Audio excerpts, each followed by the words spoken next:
Bismillahirrahmanirrahim. Assalamualaikum warahmatullahi wabarakatuh. Salam sejahtera bagi kita semua.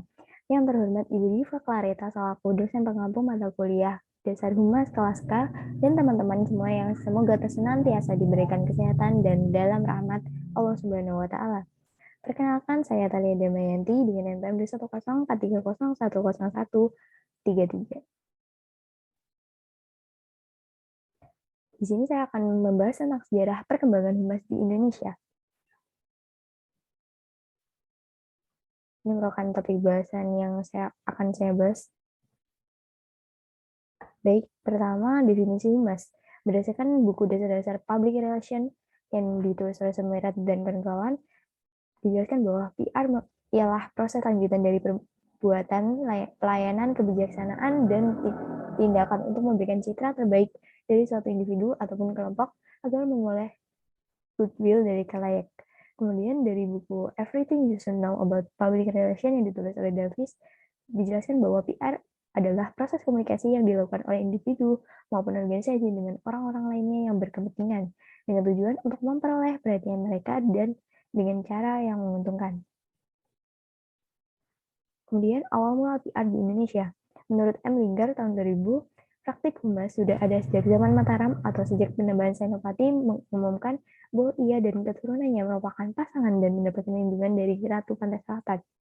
Hal ini dibuat untuk menyayangi adipati-adipati Pantai Utara yang lebih bisa mendapatkan restu dari para wali. Kemudian Alwi Dahlan mengungkapkan bahwa peristiwa praktik PR pertama kali di Indonesia terjadi pada tanggal 18 Agustus 1945, ketika terjadi peristiwa penundaan sidang PPKI. Kemudian Rosadi Ruslan membagi perkembangan public relation di Indonesia menjadi 4 periode, dengan periode pertama pada tahun 1962 sampai 1966. Periode ini merupakan cikal bakal pembentukan humas secara resmi melalui Presidium Kabinet Perdana Menteri Juanda. Kemudian periode yang kedua pada tahun 1967 sampai 1971. Hal ini ditandai dengan tahun pertama 1967 berdiri sebuah koordinasi antara humas departemen atau lembaga tinggi negara yang disingkat dengan Bakor.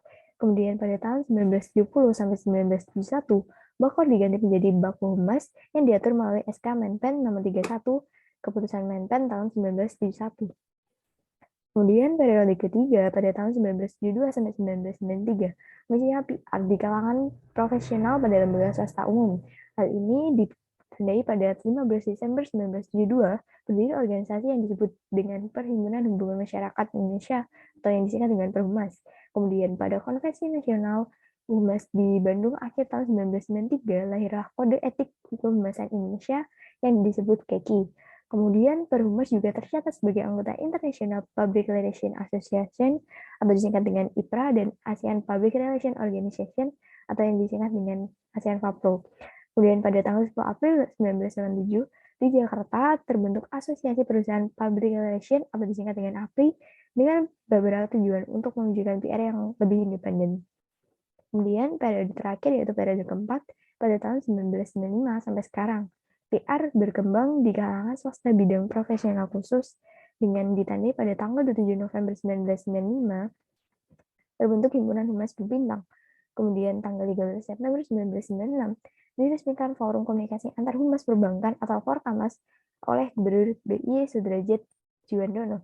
Kemudian keluar adanya SK Bapepam nomor 463 tahun 1996 tentang wajibnya pihak emitmen atau perusahaan yang go public di pasar Bursa Efek Jakarta dan Bursa Efek Surabaya memiliki lembaga corporate secretary.